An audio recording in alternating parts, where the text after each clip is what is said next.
If you're like me, you struggle with back bends. And I know that sounds crazy because I used to be a ballerina, and ballerinas, when you usually see them, they usually have amazing back bends. But I was not one of those. I always struggle with back bending. So today I'm going to walk you through what you can do to strengthen and mobilize the body in preparation for back bending, including upward facing dog and camel pose. A lot of times those tend to be the hardest. So you're going to need to gather a couple things for these exercises. You're going to want to get a blanket, a bolster, or pillows from your bed, yoga blocks, a rolled up yoga mat, and possibly a yoga wheel. This is going to really help too to be able to build that mobility for your back bend. So if you don't have a yoga wheel yet, grab one. You can always go to the description down below and for that link to purchase your own. So grab all the supplies, get in some comfortable clothes, and join me today. So first of all, you never want to go into any kind of back bends without warming up first. So let's talk about what you can do to warm up. So the first thing you can do is warm up the shoulder blades and help bring mobility to the shoulder blades. A lot of times our brain doesn't understand where our shoulder blades are in relation to the rest of our body. So a lot of times you have to think about moving the shoulders or the forearms to help with the shoulder blades, as well as really focusing on breathing deeply through the ribs. Expanding the ribs will really help squeeze the shoulder blades towards the spine a lot of times when you're trying to go into back bends. At least that's what I found for myself in my practice. So start with that shoulder blade mobility. You're going to bring your arms up to this position here. You're going to inhale, and this time you are going to expand the lungs to help bring the shoulder blades away from each other. And as you exhale, pull the shoulder blades towards the spine. You can also do this against the wall, so you can really feel the shoulder blades moving away from the spine and then tucking back towards the spine. So kind of going out like a wing and then coming back in. So inhale, shoulder blades away from the spine, exhale, shoulder blades together. So do this about two to 5 more times. Inhaling, exhaling.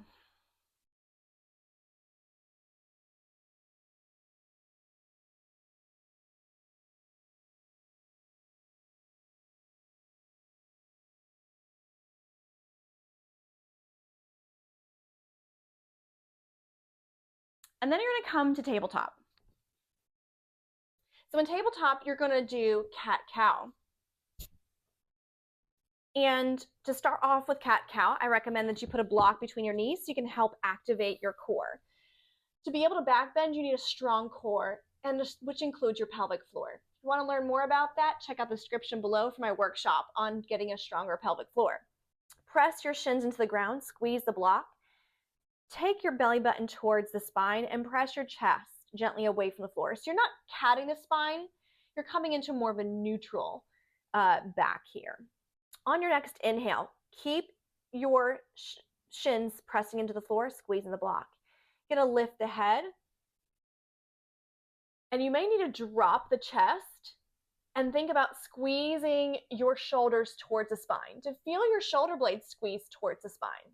And as you exhale, tuck the chin, press the chest away from the floor, tuck the tailbone, and pull the arms towards, or your shoulders towards your chest. So in that way, you have something where you can feel moving towards and away from the spine. Again, if you don't feel the shoulder blades move. So you're going to inhale, cow, exhale, cat. And do that about 2 to 3 more times, inhaling to cow, exhaling to cat.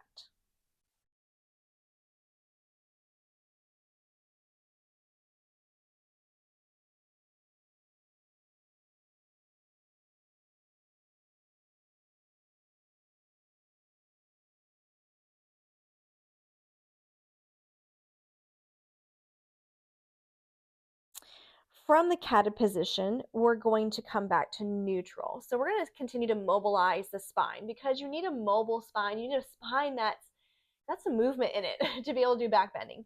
So we're going to go into puppy pose. And puppy pose is a variation of downward dog. It's not a modification. It's a variation of downward dog. So keep the block between your knees. You may need to kind of walk back a little bit on your yoga mat to make sure you have some traction on the hands so the hands don't slip on you. Now, think about the fact that you don't want to push your hips back towards your heels. or forward towards the ground. If you're having a hard time feeling where your hips are in space, because sometimes that's a thing too.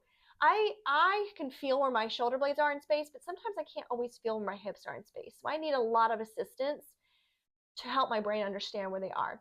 So if you're like me and you struggle with that, what you would do is just get a chair and slide your chair up until it touches your behind here in this position. So be in tabletop and let the chair touch your hips so that you can feel when you press back, because you're going to feel the chair slide back, or you can feel when the hips move forward because you're going to take that contact of your hips away from the chair. So from here, with the chair behind you if you need it, you're going to walk your hands out, dropping the chest towards the ground, dropping the head towards the ground. So keeping a straight spine. You don't want to arch in the back. You don't want to point your tailbone up towards the ceiling. That is a completely different pose. You want to tuck your tailbone towards the knees or towards your heels, press your shins into the ground, and touch the top of your head towards a block or the floor.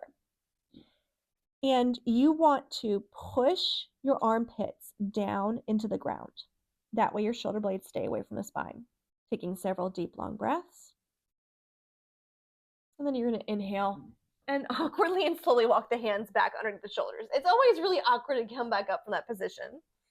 All right, so you're going to do that one more time. Inhale, reaching out. Tailbone towards the heels, press the shins down, touch the forehead to the floor or a block. Push the armpits down towards the ground. Inhale, slowly walk the hands back up. The last thing we're going to do to mobilize the spine is thread the needle. And thread the needle can be difficult for some to get into, so you may want to put pillows here for underneath your shoulder or a block. So whatever you need to get the shoulder to where you can twist, because sometimes the shoulder doesn't touch the ground, and that's okay. We're all on a different journey for mobility.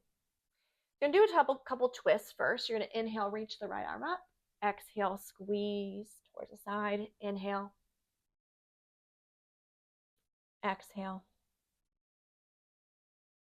Inhale. Exhale. Last time. And I got to move these pillows out of the way to make some room for my arm. Inhale.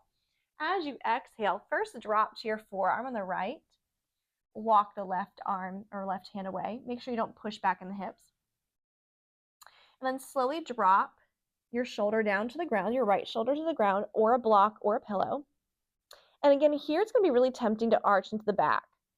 You want to gently tuck the tailbone towards your heels, press your shins into the ground, squeeze the block. Take deep, long breaths.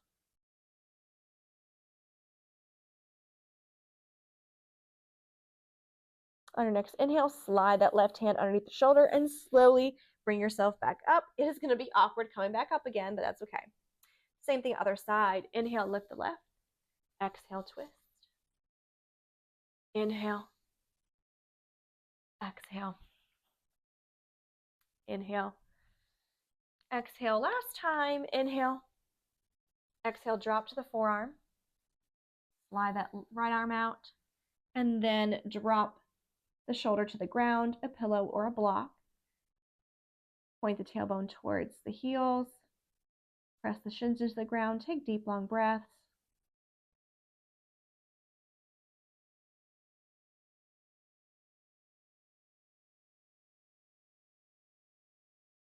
And as you inhale, take that hand back underneath the shoulder. Bring the left arm back out. So what would it look like with a block underneath the shoulder? You place it here, about where the chest is.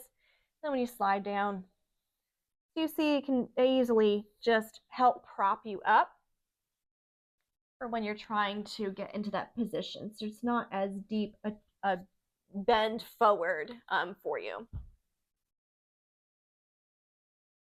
Before I show you back strengthening exercises, let's continue with mobility.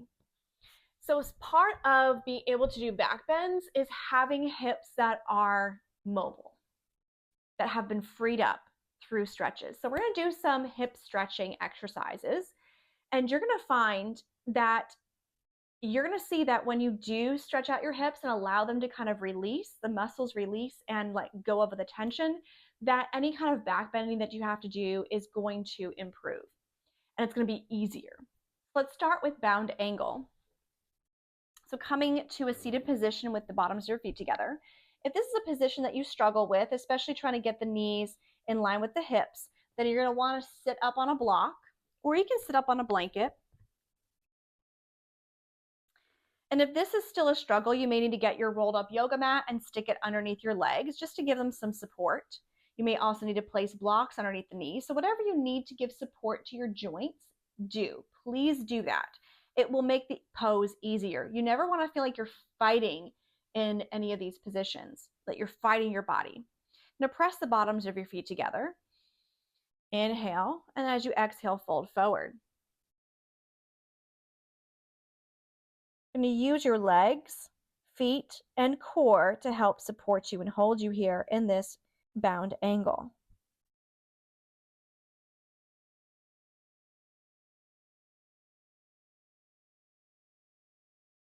On your inhale, lift your head and come back up. As you exhale, bring your knees back together. Now you can always do a more restorative style, which is supporting your whole entire body, but I'm not going to focus on that today. I'm going to focus more on the using your own muscles and a couple props to help support you. So next, you're going to come off your block if you're on it, and we're going to move into diamond. So diamond is your legs are almost straight. So straighten your legs out first and then touch the bottoms of your feet together. Just touch the bottoms of your feet together. That is diamond pose. You may need blocks underneath the knees. And you're going to, again, press your legs towards each other. Inhale. As you exhale, press your belly button back towards the spine and take some nice long deep breaths leaning forward. Continue to squeeze your legs toward each other and press your belly button back towards the spine, giving support to your joints and your back.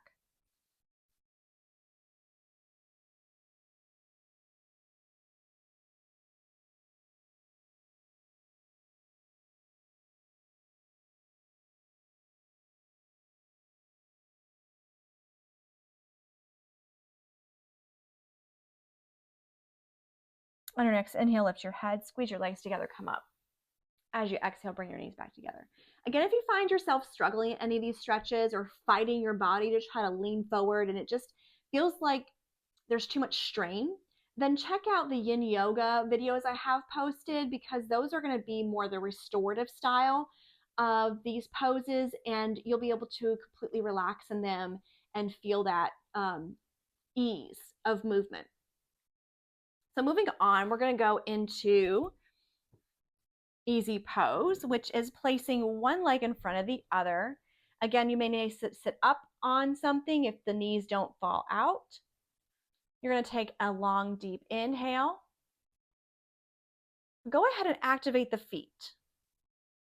So what do I mean by that? Let's take a pause. I know I told you to inhale, so go ahead and exhale. But what do I mean by activating the feet? So you have several different ways to activate the feet.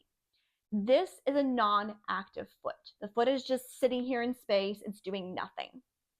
Your first choice for activating the foot is to completely flex the whole entire foot. Your second choice is to point the ankle, but flex the toes. What that does is when you activate the foot is the base of your core. If you do not have an active foot, the muscles of your leg and pelvic floor and abdominals will not activate the way they need to support your joints and your spine. Being able to, and helping you be able to relax into these stretches and achieve the stretch you need. So coming back into easy pose, point your ankles, flex your toes, squeeze your legs towards each other, inhale, exhale, lean out, belly button towards the spine, lean forward. Taking several long, deep inhales and exhales.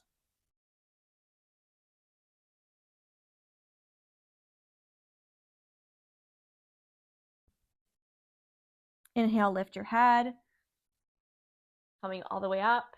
And as you exhale, change out your legs. So this time left is in front of right. You may find that one side is easier than the other. Maybe one side you need to use a pillow or a block underneath the knee to give it some support, especially if you feel that discomfort in the knee. You're going to again point the ankles, flex the toes, squeeze the legs towards each other. Inhale. Exhale, belly button to spine, lean out.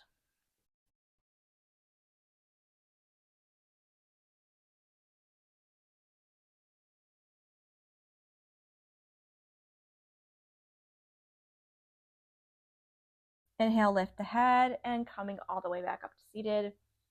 Exhale, bring your legs back together.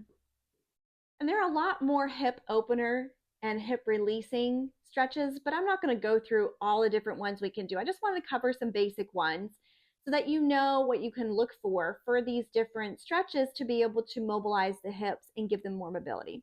So now that we've opened the hips, release the muscles and any tightness that we have in the hips, we're going to go to the back strengthener exercises. And again, remember that part of back strength is pelvic floor strength. And I have a workshop on that. Check out the description down below. Go ahead and come into a laying down position where you're on your belly. And I'm not going to be able to lay down fully just because of my microphone.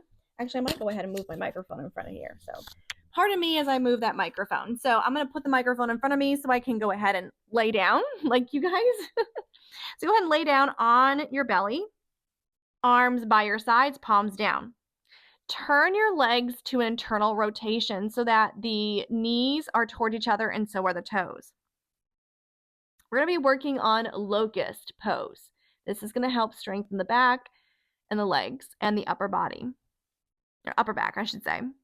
On your inhale, you're going to squeeze your shoulder blades towards the spine, lifting your chest off the ground. Press your hands into the ground, lifting your head up. As you exhale, lift your legs up, gently squeeze in the glutes, pressing your hips into the ground. Hold for 3 to 4 breaths.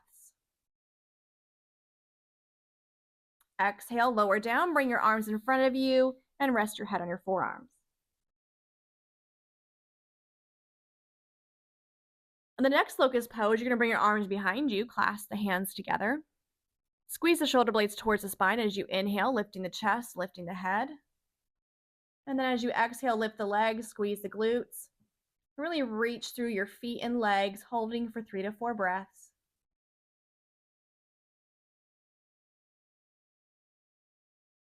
And then exhale, bring it all down, resting the head on the forearms.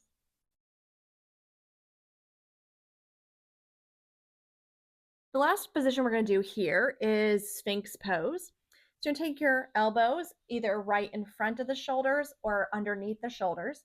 I'm going to bring my mic back to over here so you can kind of hear me better.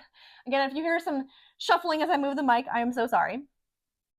All right, so you're going to press into your forearms,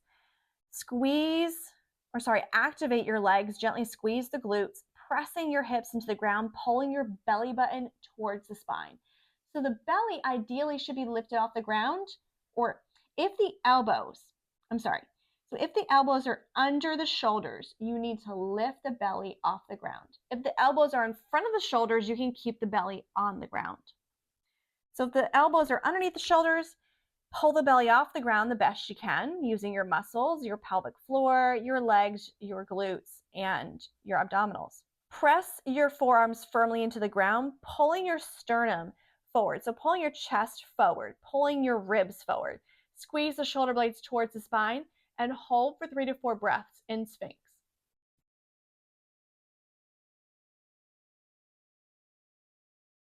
And then as you exhale, lower down to the forearms.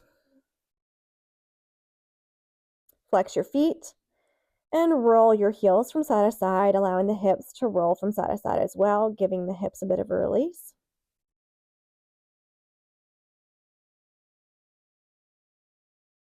And then on your inhale, press up, and exhale, move back into child's pose. You can always open the knees out slightly for child's pose or keep the knees together, your preference.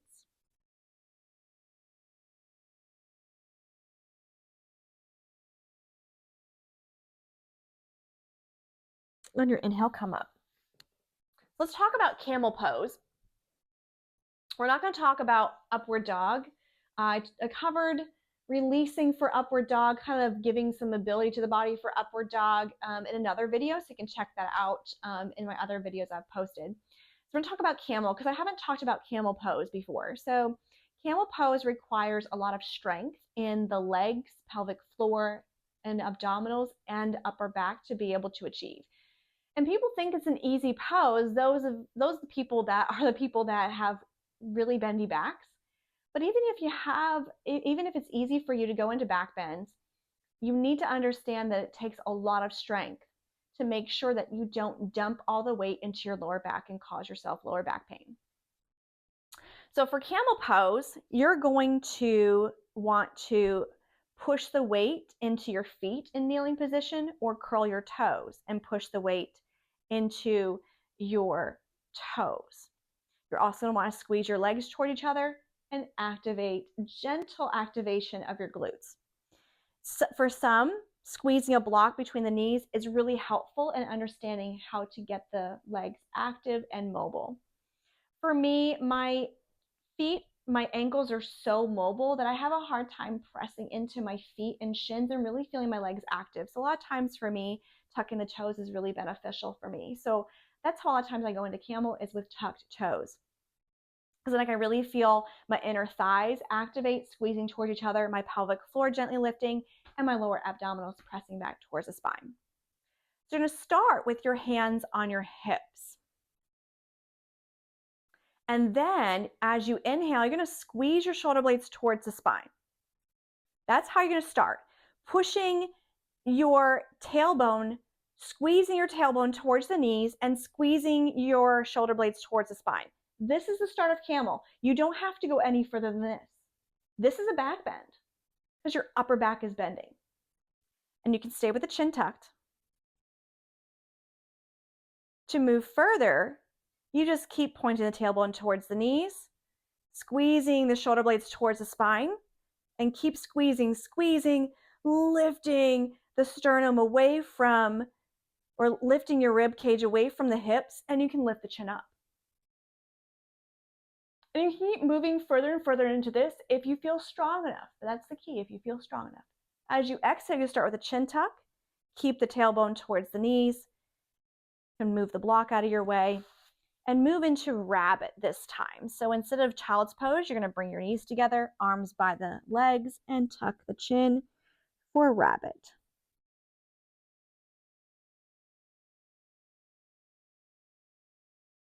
And as you inhale, come on up. Now, you can also use the yoga wheel to help you feel that back bend. So when you're in camel, you can place the yoga wheel here, thumbs to the inside of the wheel, hands to the waist. You can kind of point the tailbone towards the knees and kind of feel that.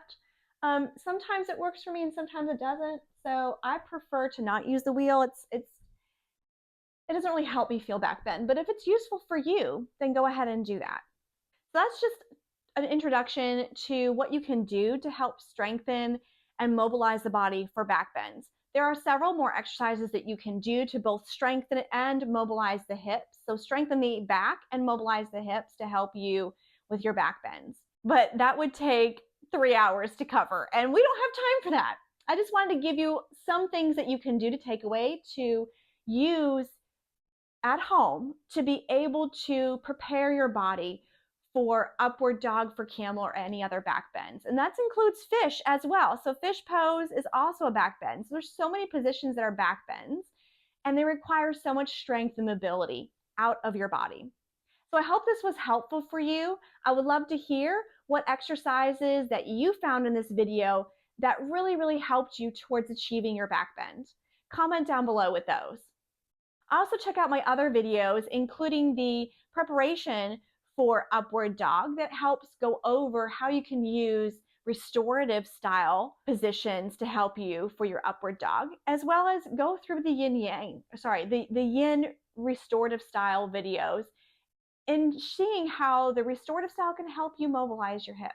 Also check out the links below for information about all of my workshops, as well as the Flow into Alignment community, where I teach you these tips and tricks and exercises, as well as so much more.